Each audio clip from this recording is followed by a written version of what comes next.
Knowledge પોર્ટલમાં આપનું સ્વાગત છે. આજે આપણે સિલોલિઝમના દાખલા જોઈશું. ફર્સ્ટ એક્ઝામ્પલ છે, એમાં statement number 1, all kites are birds. All kites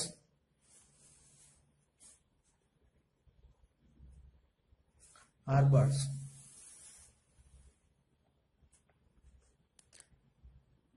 statement number 2, no kite is fish. No kite is fish. એટલે કે કાઇટ અને ફિશ વચ્ચે રિલેશનશિપ આપ્યું છે કે no kite is a fish.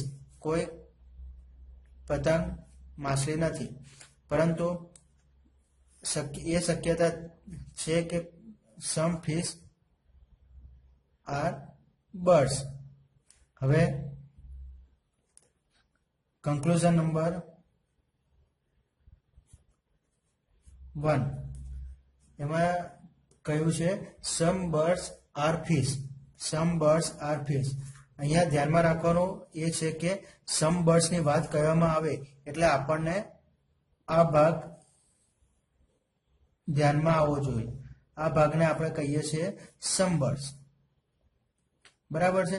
આ ભાગને આપણે કહીએ છીએ સમ બર્ડ. એટલે આ ભાગની વાત કરવામાં આવી છે, એટલે કે એ ભાગ છે કાઇટ વાળો. બરાબર. કન્ક્લુઝનમાં શું કહેવામાં આવે? સમ બર્ડ્સ આર ફિશ. એટલે કે આ ભાગ અને આ ભાગ વચ્ચે રિલેશનશિપ કહેવામાં આવે છે, પણ આપણને ધ્યાન છે કે no kite is a fish. એટલે આપણે કહી શકશું કે કન્ક્લુઝન નંબર 1 ખોટું છે. હવે કન્ક્લુઝન નંબર 2 જોઈશું. Some birds are kites. Some birds એટલે ફરીથી એ પોર્શનની વાત કરવામાં આવી છે. બરાબર છે? એટલે આ જ પોર્શનની વાત કરવામાં આવી છે. એ તો કાઇટ છે જ, એટલે આપણે કહી શકીએ છીએ કન્ક્લુઝન નંબર 2 સાચું છે. એટલે જે સ્ટેટમેન્ટ આપ્યા છે એ માત્ર ને માત્ર બીજા કન્ક્લુઝનને ફોલો કરે છે. હવે એક્ઝામ્પલ નંબર 2 જોઈશું. સેકન્ડ એક્ઝામ્પલમાં પ્રથમ સ્ટેટમેન્ટ છે સમ સિટીઝ આર ટાઉન.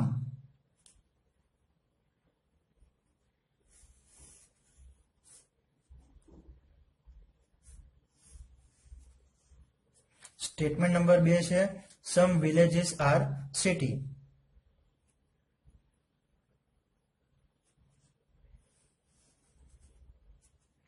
બરાબર છે? હવે કન્ક્લુઝન નંબર 1 છે સમ વિલેજીસ આર ટાઉન, અને કન્ક્લુઝન નંબર 2 છે no village is a town. Friends, અહીંયા આપણે વેન ડાયાગ્રામ જોવાની જરૂર નથી. જો તમને પરીક્ષામાં આવી રીતે કન્ક્લુઝન પૂછ્યા હોય તો તમારે ધ્યાનમાં રાખવાનું હોય છે કે અહીંયા કન્ક્લુઝન 1 અને કન્ક્લુઝન 2 માં વિલેજ અને ટાઉન બંને કોમન છે. અને બીજી વાત એ છે કે કન્ક્લુઝન 1 એ પોઝિટિવ છે અને કન્ક્લુઝન 2 એ નેગેટિવ છે. જો આવી રીતે એક્ઝામમાં આપવામાં આવે તો તમારે ડાયરેક્ટ જવાબ એ જ સિલેક્ટ કરવાનો કે this statement follows other conclusion number 1 or conclusion number 2. ફરીથી હું રિપીટ કરું છું કે અહીંયા જે કન્ક્લુઝન આપવામાં આવ્યા છે બંને 1 અને 2, એમાં વિલેજ અને ટાઉન બંને ઓબ્જેક્ટ સેમ છે. અને બીજી વાત કે કન્ક્લુઝન 1 એ પોઝિટિવ છે અને કન્ક્લુઝન નંબર 2 એ નેગેટિવ છે. માટે આપણે ડાયરેક્ટ કહી શકીએ કે આપેલા સ્ટેટમેન્ટ ક્યાં તો કન્ક્લુઝન નંબર 1 ને ફોલો કરશે, ક્યાં તો કન્ક્લુઝન નંબર 2 ને ફોલો કરશે. એક્ઝામ્પલ નંબર 3, એમાં પ્રથમ સ્ટેટમેન્ટ છે ઓલ કાઇટ્સ આર બર્ડ્સ.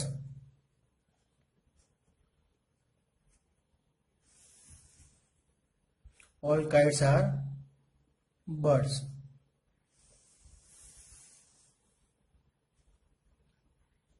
બીજું સ્ટેટમેન્ટ છે all aeroplanes are kites. All aeroplanes are kites. Statement number 3, no bird is a fish. No bird is a fish. Bird અને fish વચ્ચે relationship આપવામાં આવી છે, એટલે કે no fish is a bird આપણે કહી શકીએ કે no fish is aeroplane and also no fish is a kite. બરાબર છે.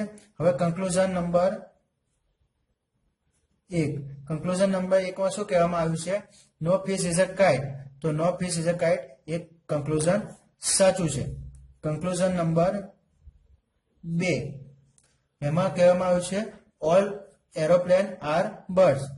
ઓલ એરોપ્લેન્સ આર બર્ડ્સ એ સાચું છે, કારણ કે એરોપ્લેન અને બર્ડ એક જ વેન ડાયાગ્રામમાં આવ્યું છે અને જે એરોપ્લેન છે એ બર્ડના સર્કલમાં સમાયેલું છે, એટલે કન્ક્લુઝન નંબર 2 સાચું છે. એટલે આપણે કહી શકીશું કે આ તમામ સ્ટેટમેન્ટ એ કન્ક્લુઝન નંબર 1 અને કન્ક્લુઝન નંબર 2 બંનેને ફોલો કરે છે. એક્ઝામ્પલ નંબર 4 જોઈશું. એમાં પ્રથમ સ્ટેટમેન્ટ છે all graphics are design.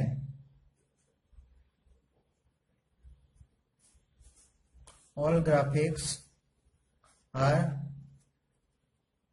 Design. બીજું સ્ટેટમેન્ટ છે ઓલ પેટર્ન આર ડિઝાઇન.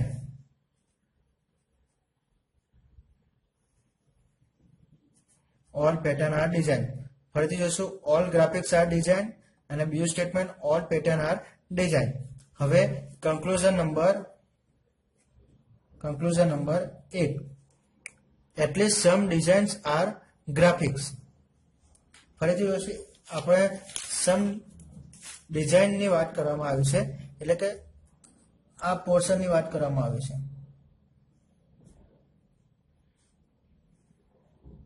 બરાબર છે.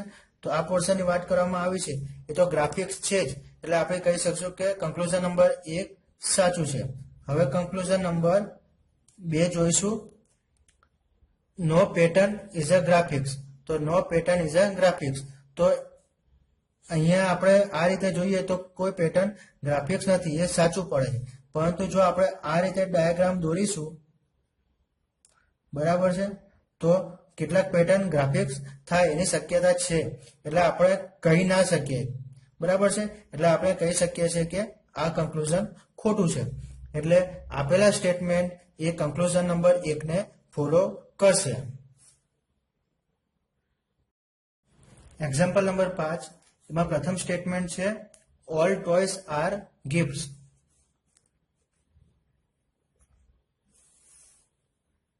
All toys are gift.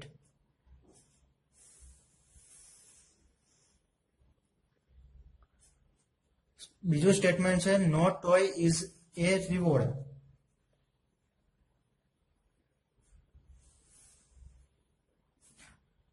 Toy અને રિવોર્ડ વચ્ચે રિલેશનશિપ આપી છે no toy is a reward. પરંતુ એ પોસિબિલિટી છે કે રિવોર્ડ એ ગિફ્ટ હોઈ શકે, પરંતુ કોઈ રિવોર્ડ એ ટોય ના હોઈ શકે. હવે કન્ક્લુઝન નંબર 1. પહેલું કન્ક્લુઝન જોઈશું એટલીસ્ટ સમ ગિફ્ટ આર રિવોર્ડ. સમ ગિફ્ટ એટલે ફરીથી એ જ આવે છે. સમ ગિફ્ટ એટલે આ પોર્શનની વાત કરવામાં આવી છે. હવે આપણને કહી દીધું છે કે આ પોર્શન અને આ પોર્શન વચ્ચે કોઈ રિલેશનશિપ નથી, એટલે કે નો ટોયસ ઇઝ અ રિવોર્ડ. એટલે કે પ્રથમ કન્ક્લુઝન છે એ ખોટું છે. કન્ક્લુઝન નંબર 2 જોઈશું. એમાં શું કહેવામાં આવ્યું છે ઓલ ગિફ્ટ્સ આર ટોયસ. હવે ઓલ ગિફ્ટ છે, બરાબર છે, એમાં આ તો ટોયસ છે જ, આ જે પોર્શન છે એ ટોયસ છે, પરંતુ બાકીનો જે પોર્શન છે આ જે પોર્શન છે એ ટોયસ નથી. બરાબર છે. એટલે આપણે કહી શકશું કે કન્ક્લુઝન નંબર 2 એ ખોટું છે. એટલે કે આપેલા સ્ટેટમેન્ટ કન્ક્લુઝન 1 ને પણ ફોલો નથી કરતા અને કન્ક્લુઝન 2 ને પણ ફોલો નથી કરતા. જો મિત્રો અમારો વિડીયો તમને ગમ્યો હોય તો જરૂરથી લાઈક અને શેર કરજો. વધુ વિડીયો મેળવવા માટે અમારી નોલેજ પોર્ટલની ચેનલ સબસ્ક્રાઇબ કરજો. અમારો વિડીયો જોવા માટે ધન્યવાદ. નમસ્કાર.